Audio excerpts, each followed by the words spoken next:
this is a sad episode for me to make, guys, because all it really does is remind me that there's no F1 on, thanks to the magical thing that is the show doesn't go on in real life, but the show does go on here. Our 2020 season did start, it has been going well, and we're around now where I would assume the real Formula 1 2020 season is going to start in this save, so no chance of Alex Albon winning the Australian Grand Prix and Romain Grosjean finishing in second.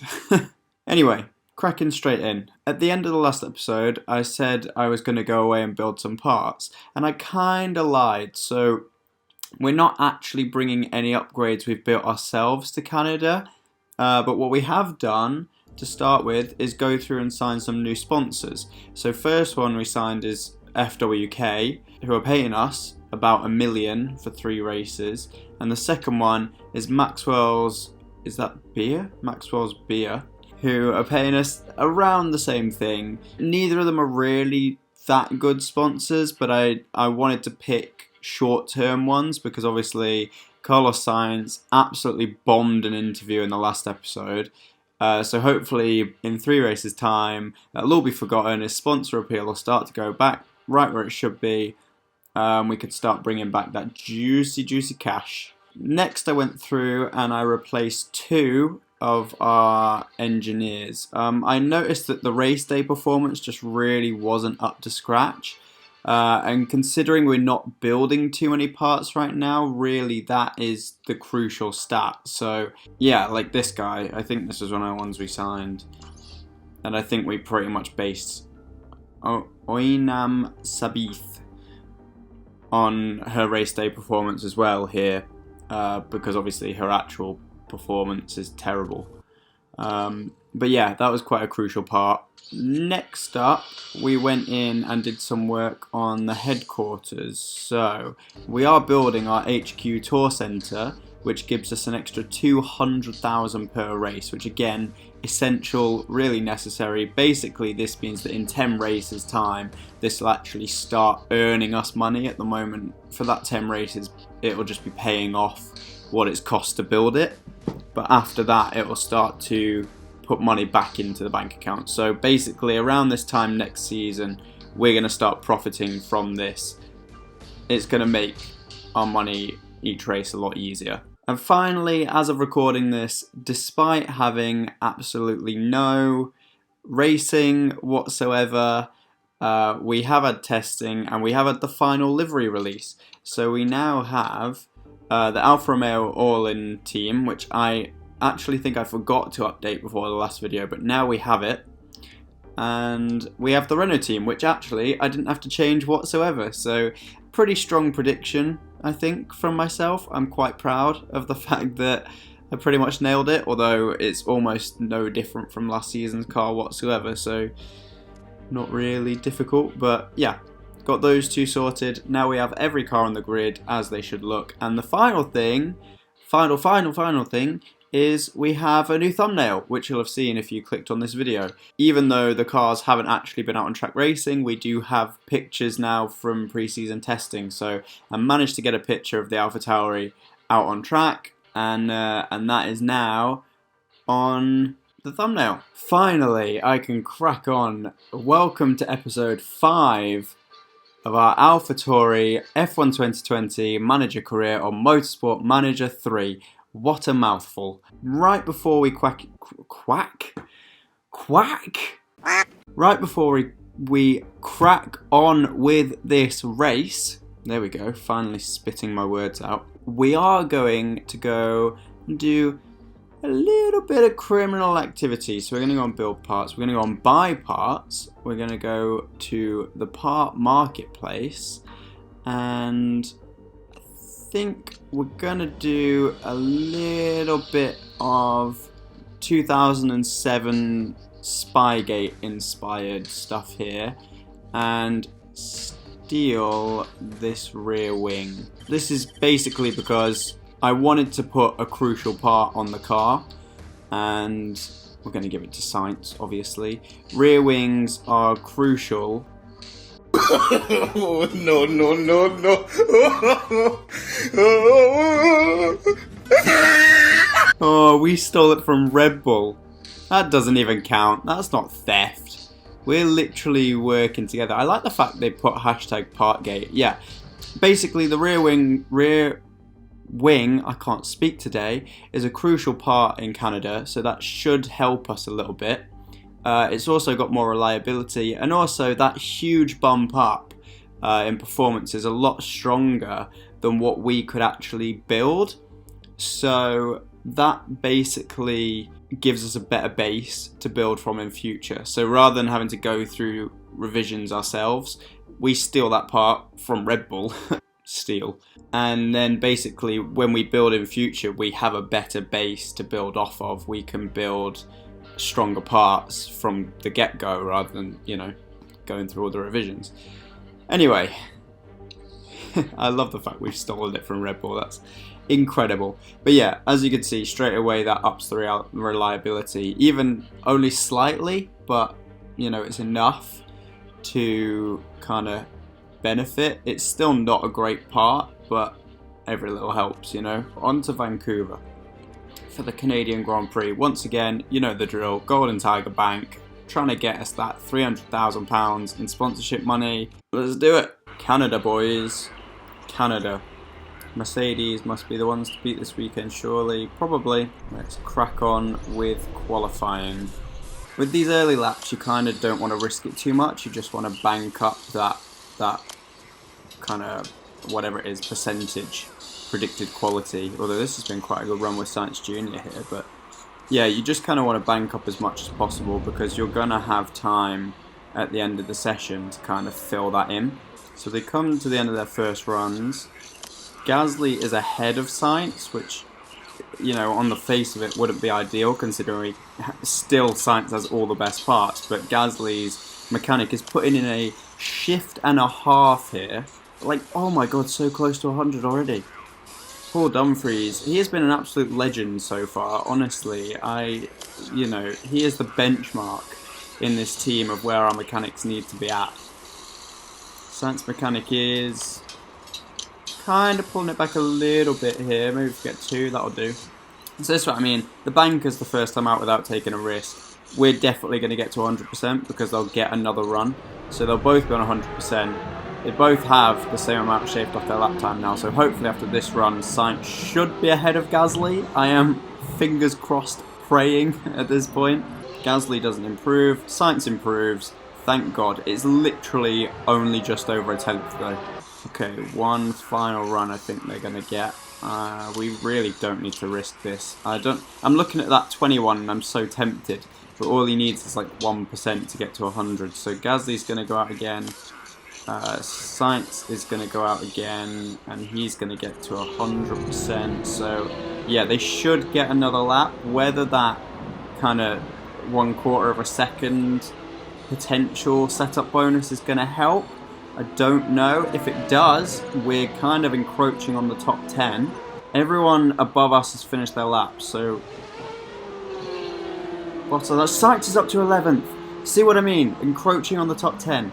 That's what we needed. So I was sat here for most of this qualifying session thinking, why did I replace Kvyat? Why am I wasting the money? This is why. 125,000 in the bank. Thank you, Carlos Sainz. Yeah, I forgot how close the championship battle is this year. I think there's like 1 or 2 points in it. I'll have to check when we get into the race, but we're obviously not in it. So anyway, here is the grid. Bottas on pole, Charles Leclerc second, Lewis Hamilton third. So first and second in the championship, second and third on the grid. The Red Bulls kind of falling off that front battle. Verstappen finally outperforming Albon for once. And then we've got the Haas's again doing incredibly for some reason. I can't work out why. Then the 2 McLarens is very processional in grid order so far. Obviously we're going to break that up because we're very split apart. Sainz in 11th, showing why we signed him. Ocon 12th, ahead of Ricciardo. I think that might be a first this season. Ocon's been pretty poor. That's a bad qualifying for Ricciardo though. And Perez. Perez was really strong in Monaco, so Racing Point dropping back.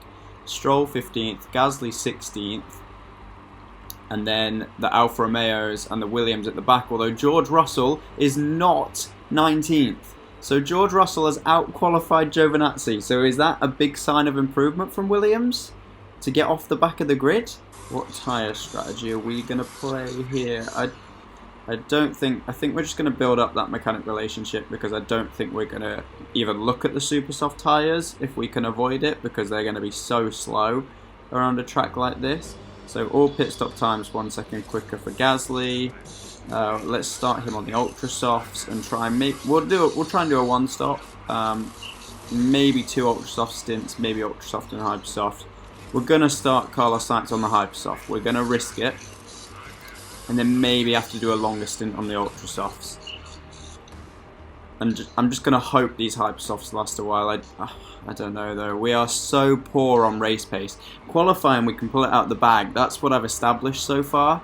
But even with good parts, our fuel economy and our tyre wear are just going to let us down and let us down and let us down, because we don't have the life, we don't have the longevity to tackle the people above us. That's the real issue at the moment. So we go down to 5 red lights for the Canadian Grand Prix. They're all on. And they're out.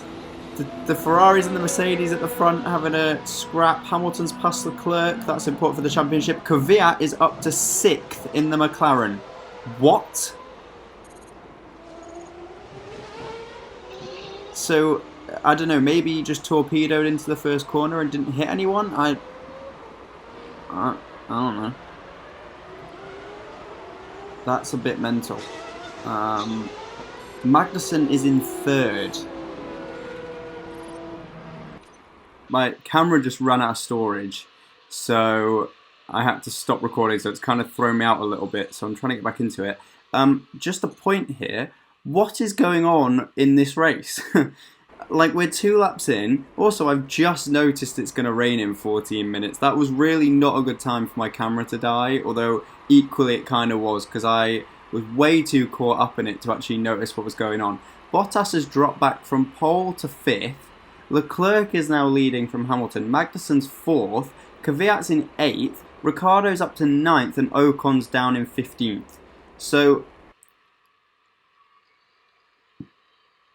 I'm just going to play it. I feel like I'm going to miss a lot in this race if it carries on like this. Why is Grosjean in last? What has happened to Romain Grosjean? This is going to be way more exciting. I'm going to be screaming at myself when I edit this, and I've missed so many crucial things, because this is ridiculous so far. The idea of strategy's gone out the window. I don't know what I'm doing anymore. It's going to rain at some point. So we had retirements in the last race. We're probably going to get rain in this race. Suddenly, this season's getting exciting. I was almost going to go as far to say it's making up for the lack of real F1, but I don't think I'll go that far. I sincerely wish we had real F1 and didn't have a horrendous virus outbreak going on. Gasly is a dead last behind the... Oh, he's the only one on the Ultra Softs. Wow, okay, I was going to say he's doing terribly, falling all the way down to last place behind the Williams, but he is the only person on the track on the Ultra Soft. Sainz Jr.'s got a load of fuel available, so we're going to whack him up into rich. At the moment, he's getting us our money, and if we get really lucky, he might get us some points. That's pretty much all he's doing. I'm actually going to conserve Gasly, because he might be able to go all the way until... I'm going to conserve both of them actually, because they might be able to go all the way until it rains, if it rains. It should rain before the end of this race. So it's kind of all calmed down, as we have 10 laps to go. We're a third of the way through the race. It's kind of chilled out. I might be speaking too soon, but it seems to have kind of gone back to normal. We were pushing Sainz a bit too hard on the fuel, although he is falling back into the grasps of Ocon here. I think we are risking it. 6 minutes till rain, and we're going to try and drag that out. I think that's a risk. Although if everyone else pits, see, people are pitting. Who's just going to the pits? Both Williams, they're double stacking, really stupid, and Ocon, so they're all going to stop. So if we can hold out until it starts raining and everyone else pits, this could work out so well for us. Like, I'm not talking we'll be right at the front, but we might get points. I think we did this at Melbourne, Sydney. Yeah, I know. See, this is what we wanted. I know you're on the wrong tyres here, but it's fine. You can actually go back to normal. You've got enough in you. Yeah, so people are going to pit. Let's see what they're going to go on to. They're going on to Inters. Shit. I'd always try and keep this family friendly and not swear, but that is not what we wanted. That's just not what we wanted at all. We're going to have to pit Sainz this lap and put him onto the Inters, and his car is as good as dead anyway. The only thing I hope is that their tyres start to die out, and then at the end of the race they're so slow, or they have to pit again because they're running around on a dry track before it rains, or that their tyres are so slow now that they're on a dry track that we just get that ridiculous pace advantage despite how wrecked ours are. We only have 7 laps of the race left, so if we put Sainz onto these now, they should go to the end, and we'll just not push him. Gasly is behind Albon and Magnussen, despite being on the ultra soft. So this, oh boy, this could be not good. I'm gonna run Gasly out there for one more lap, although he's not really making any time into anyone. Although Ocon is pacing it on those dries.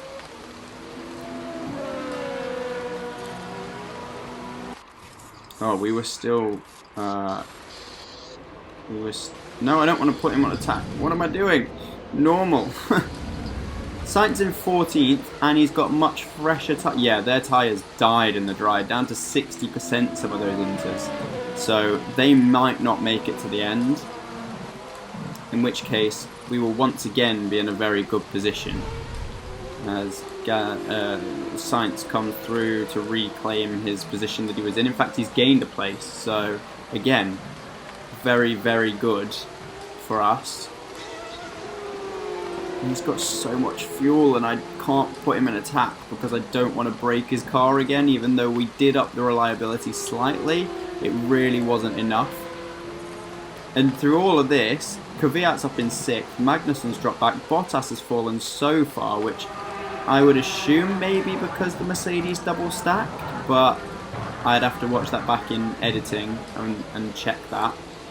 Grosjean's having a hectic race. He's back up to 12th from falling right down to last. And Gasly is in 15th. So this strategy has worked, even though he's not really in a very good position. But there's a few cars in front of us. I mean, Albon's tyres down to 39%. Bottas' tyres down to 39%. Magnussen's 37%. Stroll and Grosjean, their tyres are dying. And, you know, if they only have a lap or two more in them, we might actually go to wets. There's not a lot to lose from like going to wets with Gasly here because his pit stops are quick anyway. So we'll just chuck him in attack to the end of the race. He's not going to score points, so we're going to roll the dice with that strategy. We're going to leave Sainz out there and hope that he can get to the end and that the cars in front, basically their tyres just die. Because they're down near 20% already, which is bad for 2 laps to go.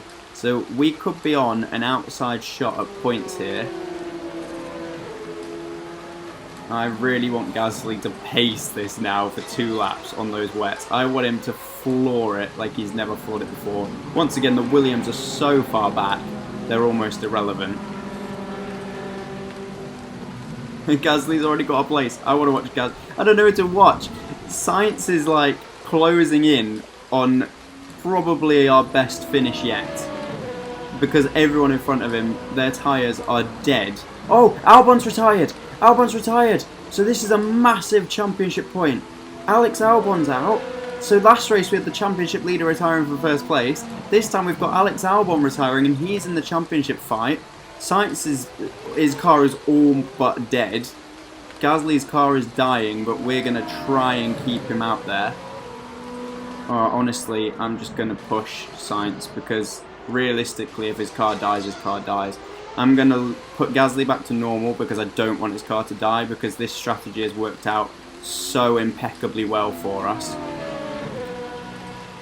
To the point where he could actually get points. That is 10th place right there. We have 2 cars in with a shot of 10th place. And 9th is Magnussen, who's going pretty slow in front as well. Oh my god. This could be it, lads. This could be the points. In fact, I'm going to push Gasly. I don't think his car's going to break. He's got 14%. Oh my god, this could be it. And it could be Pierre Gasly. It might not even be the guy that we signed to bring us points. It's gonna be Pierre Gasly. He's got past him. He's past Lance Stroll. Sorry, I've not focused on the leaders whatsoever, because Pierre Gasly, lads, has just scored us our first points of the season. ALPHATAURI, 1 point on the board, 5 rounds in. Yes, boys. Get in, Pierre Gasly. I think is Paul Dumfries his thing? If so, shout out to Paul Dumfries, race mechanic. Incredible. He's not going to score points. Oh my god, I'm so happy, guys. I'm so happy. I can't... We did it! We did it!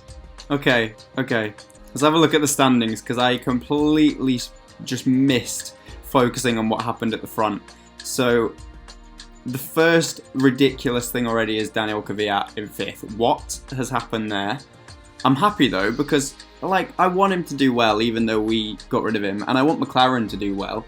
Daniel Ricciardo did a great recovery drive to 8th, and Sergio Perez to 7th, and Sergio Perez to 8th. They were both so far down the grid.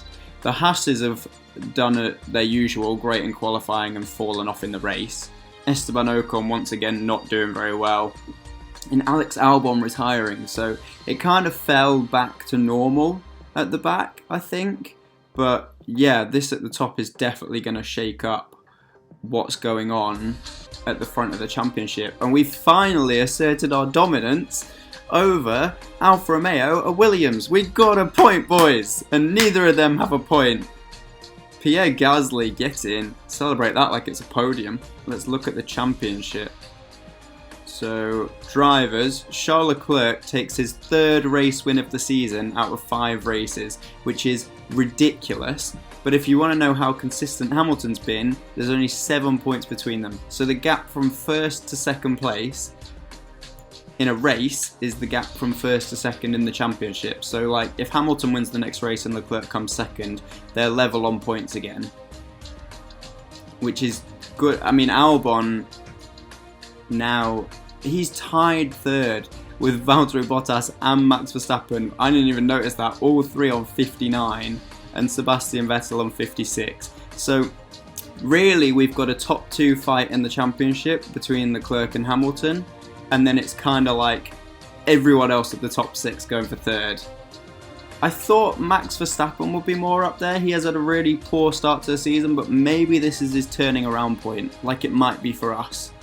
Maybe this is his redemption time. Maybe the second half of the season is going to be where he pulls it out of the bag. Romain Grosjean's still 7th, pretty much riding off that 2nd place in Australia. Without that, he'd have 6 points, which would stick him right down with us, really. Big points for Daniel Kvyat, moving him up to 9th in the standings. So when he left us, he had 0, so he has done really well in that McLaren. He's outperformed Lando Norris massively, which is surprising again, because I wouldn't have expected that, considering his performances with us. Finally, we have a point on the board scored by ourselves, because remember, Carlos Sainz scored all 8 of his points with the McLaren team. So finally we have a point on the board, which puts us above Esteban Ocon as well, which shows you how bad his season's been when you consider that Ricciardo's on 19 points. He's outscored Esteban Ocon massively. And in the constructor standings, we finally lift ourselves off that 0-point buffer. And it kind of is descending into a Mercedes-Ferrari battle at the top again. Although Ferrari leading the constructors and the drivers' standings, maybe this is their year. McLaren are hunting down Haas pretty quickly, which is kind of expected. I would expect them to overtake them some point soon.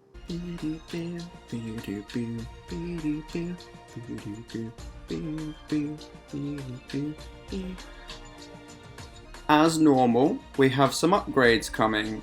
Red Bull have built a new gearbox. Shall we steal it, lads? Shall we take it? I don't know if we could get away with that again. Williams are bringing a new engine.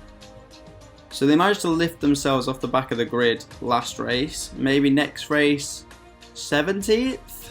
McLaren have brought a new suspension for the next race in Guildford. So the next race is in the UK.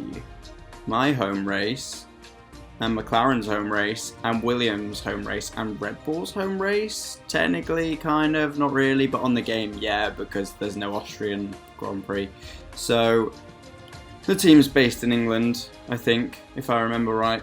So all three of the teams from the UK bringing upgrades for the British race. Interesting. Yes! Oh my god, this gets even better. So Pierre Gasly got us points, put in an outstanding performance, and now he's got the happy trait, which gives him +1 to all of his stats. Mwah! Mwah! Yes! Yes! Still losing bare money, but it's okay. It's okay, guys. We'll make it back at some point soon. Adding to our thingy-majiggy. I forget the name of this every time. Let's go to... which one's the quickest here? Let's do the one race one. Let's build these up as quick as possible. Let's just travel around Europe, even though we're not meant to at the moment, because obviously that's all banned. That's pretty much everything. Normally there's a lot more at the end of the race for me to talk about, but yeah, that is it for this episode, guys. I think this is better than the Monaco one, and the Monaco one was probably our best race yet in terms of excitement and what happened. This race was ridiculous. Let's hope that when the F1 season actually starts, the races are as ridiculous as that. That's all I can really hope for. Obviously, because it's been so such a big deal recently in the world. I hope everyone's okay. You know, hopefully we'll have F1 soon. Stay safe, look after each other, look after yourselves. Hopefully this gives you some shred of entertainment if you stumble across it while there's no other racing really going on. Yeah, thank you so much for watching. Leave some comments below, let me know what you think. Let me know what you think to this race. Let me know how you think this championship's going to go. And let me know if you have any feedback, anything you want to see in this series that I'm not currently doing. I am totally up for constructive criticism and feedback. I love all that shit. Don't forget to leave a like on the video, hit that subscribe button, ring that notification bell so that you get these popping up in your notifications all the time. And I will see you in the next episode when we take on the Guildford GP.